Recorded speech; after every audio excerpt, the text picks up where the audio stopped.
ETF index mutual funds నేర్చుకుని stock మార్కెట్లో రాణించాలనుకుంటున్నారా? వెంటనే ఈ నెంబర్కి కాల్ చేయండి. నమస్తే గురుగారు. ఆశీర్వచనం తల్లి. కొందరు నిద్రపోతే మంచిగా నిద్ర పడతది గురుగారు. మళ్ళా 6కో 7కో డైరెక్ట్ లేసేస్తారు. కొంతమంది 8, 9. కొంతమందికి ఈ 3 నుండి 5 మధ్యలో మెలకువ వస్తూనే ఉంటుందన్నమాట. నిద్ర పట్టట్లేదు, ఎందుకో లేస్తున్నాము కరెక్ట్ ఆ టైంకి అని. అసలు ఆ 3 నుండి 5కి అనేది ఎందుకు మెలకువ వస్తూ ఉంటుంది గురుగారు? శ్రీ మహాగణాధిపతయే నమః. ఐం మహాసరస్వత్యే నమః. శ్రీ లలితాంబికాదేవియే నమః. అమ్మ, మీరు అన్నట్టుగా తెల్లవారుజామున 3 గంటల నుండి 5 గంటల లోపల మెలకువ అవుతుంది అనేటువంటి వాళ్ళకి ఇది దేనికి సూచన, ఏ దానికి దారి తీస్తుంది? చాలామందికి ఎవరికి పట్టదమ్మా నిద్ర? పట్టంది ఎవరికి అసలు ఫస్ట్ అని ఒక్కసారి మనం ఆలోచన చేసుకుంటే ప్రశ్నలో సమాధానం ఉంటుంది ఎప్పుడు కూడా తల్లి. ఎవరికి నిద్ర పట్టదు అంటే, నెల దగ్గరికి వస్తూ ఉన్నది, నేను ఎలా కట్టుకోవాలి, పిల్లల ఫీజులు ఎలా చెల్లించాలి, లేదు నేను అప్పు తీర్చుకునేటువంటి వాడికి వాడు వచ్చి అడుగుతాడు ఎలా ఇవ్వాలి, నేను ఎలా ఇచ్చుకోవాలి, లేదా ఒక ఇల్లు ఎలా కట్టుకోవాలి, లేదా ఇంకేదో. ఈ సమస్యలు అనేటువంటివి మానవ జీవితానికి సుడిగుండాలాంటి. మనకు అష్టదిక్కులు, మామూలుగా 4 దిక్కులు 4 మూలలు, మొత్తం 8. ఆకాశము, భూమి 10. సరే, భూమి యందు మనము నడుస్తూ ఉన్నాము, మన జీవితము గడుస్తూ ఉంది. కైవల్యము చెందితే ఆకాశంలోకి పోతాము. ఈ 8 ఉన్నాయి కదా, ఈ 8 దిక్కులు మనల్ని ఎప్పుడూ పీడిస్తూనే ఉంటాయి. ఏమిటి 8 దిక్కులు పీడించేది? ఇవే అష్ట కష్టాలు.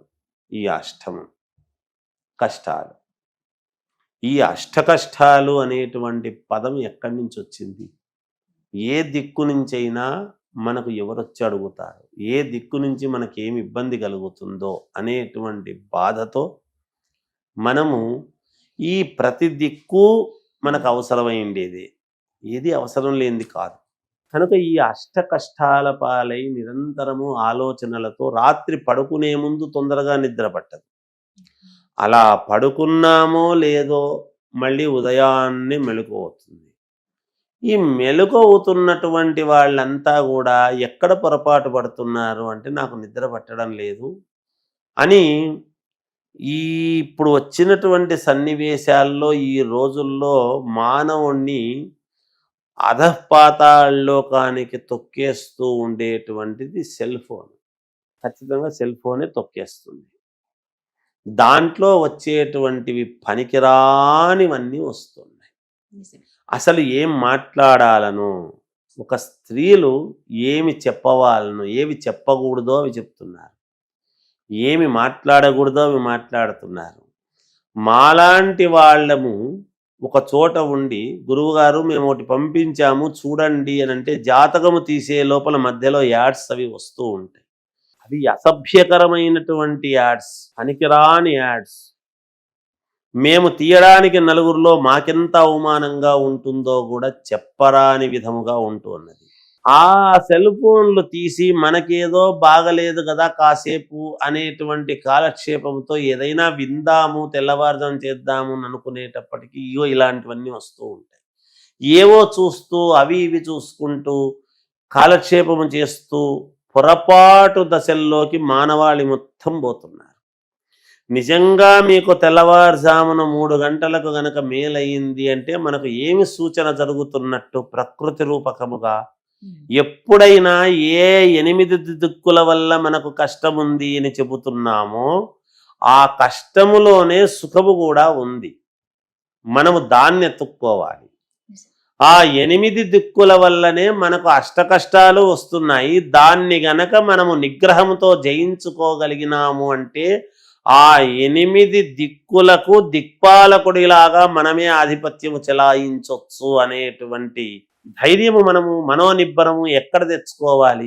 ఎప్పుడు ఆలోచనలు అసలు ఆ సమయంలో మెలకువ అవుతుంది అంటే మీరు ఎంతో అదృష్టవంతులు అని చెప్పాలి. నేను ఎందుకు అదృష్టం, ఏ విధంగా అదృష్టం గురువుగారు? మాకు నిద్ర పట్టకుండా ఉంది, లేచి కూర్చుంటున్నాము, భార్యను ఏదన్నా మాట్లాడిద్దామంటే ఆమె ఏవేవో చెప్తుంది. ఇక పోట్లాటలు అవుతున్నాయి ఇద్దరికి, మాకు మంచం మీదనే ఇంకా దిగకుండానే అని అనుకుంటూ ఉంటారు.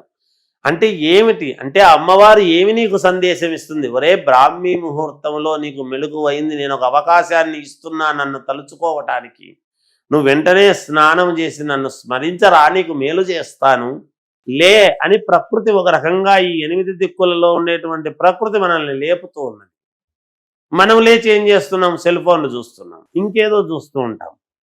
మనస్సుకు తోచక అజ్ఞానాంధకారం. మానవుడికి జ్ఞానం ఎప్పుడు కలగాలి? ఎందుకు రావాలి? ఎందుకు నేను మేల్కొంటున్నాను ఈ సమయంలో? ఎన్నడూ లేనిది నాకెందుకు? కష్టాలు ఉండొచ్చు, కష్టాలు మనకు రాకపోతే ఎవరికి వస్తాయి? సముద్రంలో ఇప్పుడు కష్టాలు లేని జీవితము, అలలు లేని సముద్రము ఉందా? సముద్రం అన్న తర్వాత అలలు ఉండవా? అలలు ఉండి హూం హూం అని హూంకరిస్తూ సముద్రం ముందుకు వస్తుంటుంది, మళ్ళీ వెనక్కు పోతూ ఉంటుంది. మానవ జీవితంలో కూడా కష్టాలు వస్తూ ఉంటాయి, పోతూ ఉంటాయి. కష్టాలకు మనము భయపడిపోతే ఇంకా మనము జీవితం ముందుకు ఏం సాగించినట్టు?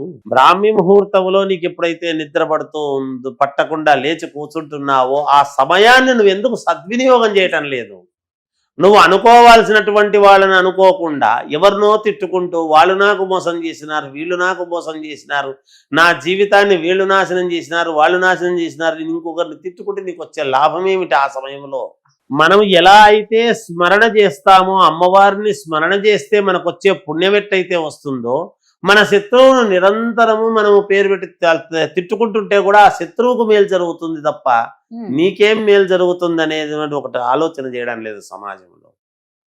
కనుక నీకు మేలు జరగాలి అనంటే నీవు నిరంతరము నువ్వు ఒక అమ్మవారినో దైవాన్నో నీకు అనుకూలమైనటువంటి వ్యక్తిని, నీ ఇంటి దేవుణ్ణి నువ్వు స్మరించుకో. తెల్లవార్లు ఆ సమయంలో నిన్నెవరు డిస్టర్బ్ చేయరు కదా, ఎవరూ డిస్టర్బ్ చేయరు. ఒరే నువ్వు కష్టాల్లో ఉన్నావు, నేను నీకు ఇస్తాను అని ప్రకృతి రూపకముగా అమ్మవారు నీకు అనుగ్రహించినటువంటి సమయాన్ని నువ్వు పోగొట్టుకుంటున్నావంటే ఇంతకంటే అభాగ్యులు ఇంకొకరు ఉంటారని చెప్పవచ్చునా? కనుక నువ్వు అదృష్టంగా భావించాలి. ఎందుకు లేచి కూర్చుంటున్నావు? సమస్యలున్న చోటే ఔన్నత్యం వస్తుంది. అమావాస్య వచ్చింది అంటే మళ్ళా పున్నమ రావడానికి చంద్రుడు పెరుగుతూ వస్తాడు, తప్పకుండా వచ్చి తీరుతాడు. పిల్లవాడు పెద్దవాడు అవుతున్నాడంటే పెళ్లి చేయాలి, పెళ్లి చేశాము అంటే పిల్లలు పుడుతూ వస్తారు. ఒకదానికొకటి ఔన్నత్యమే ఉంది, పెరగటమే ఉంది కానీ తిరగటం లేదుగా. ఎందుకు బాధపడడం? కనుక ఏదో పూజలు పునస్కారాలు అనేటువంటివే కాదు, నిరంతరము నీవేమి స్మరణ చేసినావు నువ్వు స్మరణ చేసుకో. ఒకరు నీకు ఇచ్చేది ఏమిటి? అమ్మవారు నీకు ఇస్తుంది.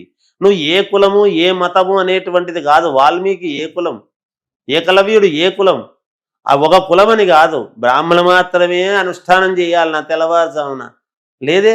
నువ్వు చేసుకో, నువ్వు ఒక రామనామ జపం చేయి, నీకు రాముడు రక్షిస్తాడో లేదో తెలుస్తుంది. తప్పకుండా మేలు జరుగుతుంది. నిద్ర పట్టలేదు అనేటువంటి వాళ్లకు తెల్లవారుజామున 3 గంటలకే లేస్తున్నాము గురువు గారు అనేటువంటి వాళ్లకు శుభ్రముగా లేస్తూనే ఒక ముఖం కడుక్కొని స్నానం చేయండి.